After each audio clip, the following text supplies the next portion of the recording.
Los Everly Brothers son otra imagen capciosa dentro de la estructura del rock and roll. De haber sido actores de cine o un producto de Hollywood, se hubiera puesto en duda su propio valor y carisma. Pero eran auténticos, reales, puros y supieron crear un estilo, asimismo, único. No había ningún dúo en el seno del rock and roll cuando ellos surgieron, ni lo hubo después, porque nadie podía superar a los Everly.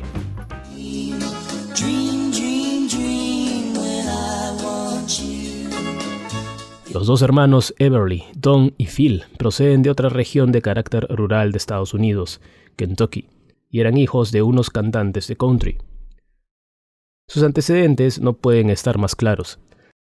Su propio padre fue el que les ayudó y el que buscó a Chet Atkins, una de las personalidades fundamentales del country en Estados Unidos, para que les echara una mano. Chet Atkins les echó esa mano, pero la decisiva la obtuvieron por sí mismos al encontrarse con una pareja de autores, el matrimonio Bryant. Y viceversa, porque los Bryant tuvieron en los Everly el vehículo más preciso para que sus temas juveniles y comerciales se divulgaran internacionalmente. Bye bye love, bye bye happiness. Las canciones del dúo eran ante todo románticas y sentimentales. Si para el público juvenil lo idóneo ha sido siempre en música recurrir al comercialismo montado sobre bases románticas, en el rock and roll surgió la divergencia por la punta de iceberg de la rebeldía preconizada esencialmente por los que procedían del rhythm and blues. Elvis Presley, que lo mismo cantaba canciones de Fats Domino que de Lever y Stoller, era una amalgama consecuente y casi puede decirse que coherente. Pero los Everly fueron los más transparentes de sus coetáneos. Sus canciones fueron los cantos sensibles de finales de los 50.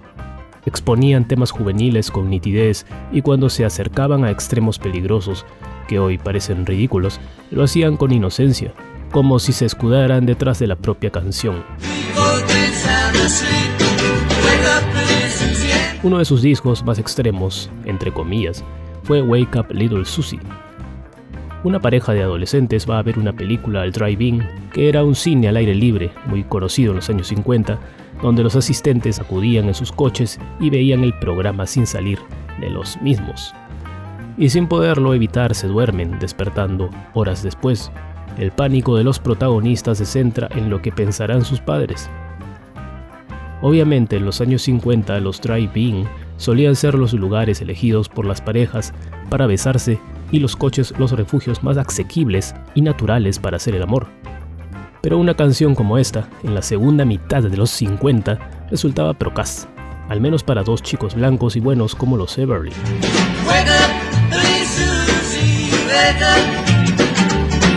Sin embargo, los Everly Brothers fueron un fenómeno casi tan importante como Presley, aunque las diferencias resultaban abismales. Las ventas de sus discos superaron a las de todos los rockers de su tiempo. Elvis estaba muy lejos a la cabeza, pero aunque a considerable distancia, ellos fueron detrás y capitalizando perfectamente su condición de pareja de buenos hermanos.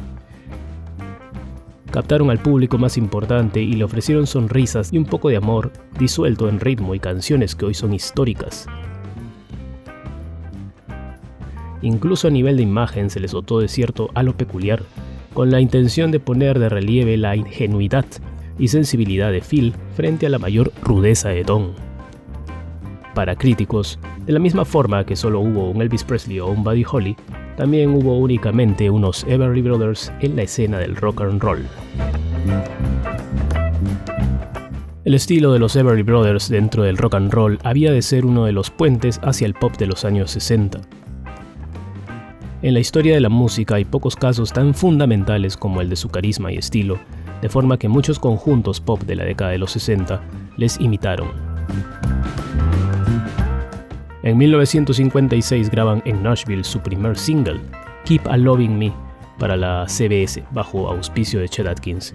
Sin embargo, su carrera comenzará de veras en 1957 cuando Wesley Rose, uno de los editores más importantes de Nashville, de la Acuff Rose Publishing, se convierte en su manager y les presenta a Felice y Bordeaux Bryant, ese matrimonio de autores que hallará en los Everly la voz ideal para sus canciones juveniles. Don y Phil, que se habían mudado a Tennessee con sus padres, firman por el sello Cadence y ese año aparecen los dos primeros singles suyos que se convierten en dos hits sensacionales: Bye Bye Love, que es número 2, y Wake Up Little Susie, que llegó al número 1. Las canciones de los Bryan y las voces de Everly Brothers pasan así a ser uno de los grandes sucesos del rock and roll hasta comienzos de los años 60.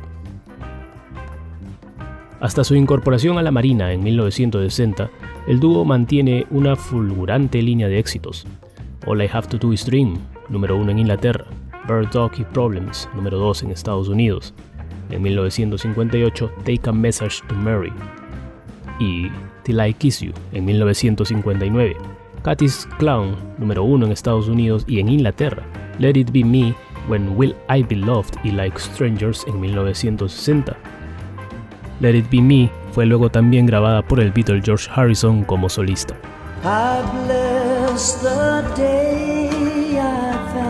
En 1960, y mientras cumplen su servicio militar en la Marina Americana, firman por Warner Brothers. Su segunda etapa se abre con Lucille, So Sad, en ese mismo año, y sigue con Walk Right Back, Ebony Eyes, número 1 en Inglaterra, Temptation, número 1 en Inglaterra, y Don't Blame Me, en 1961, Crying in the Rain, That's Old Fashioned, How Can I Met Her, y No One Can Make My Sunshine Smile, en 1962. Para luego bajar un poco entre 1963 y 1965 con el menor éxito de sus siguientes grabaciones: So It Will Always Be, It's Been Nice, The Girls Sang the Blues, Ferris Wheel, Gone Gone Gone, That'll Be the Day, The Price of Love y Love is Strange. La llegada del beat arrumbará el estilo de los Everly, aunque seguirán cantando y actuando en los grandes escenarios del show business estadounidense.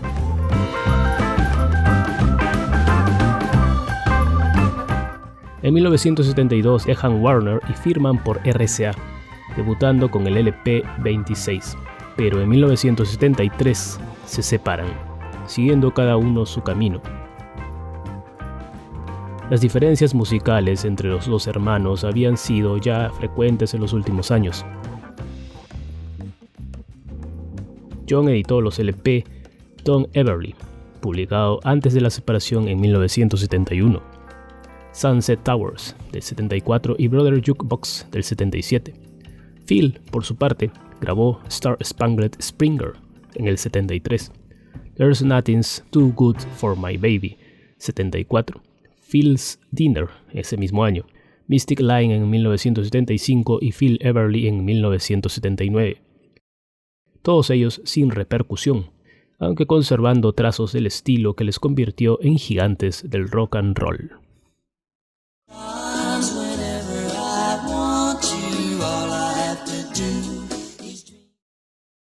Cabe destacar sus innumerables recopilaciones del periodo 57-60, lanzadas en las décadas posteriores a su disolución, lo que demuestra la gran aceptación del dúo.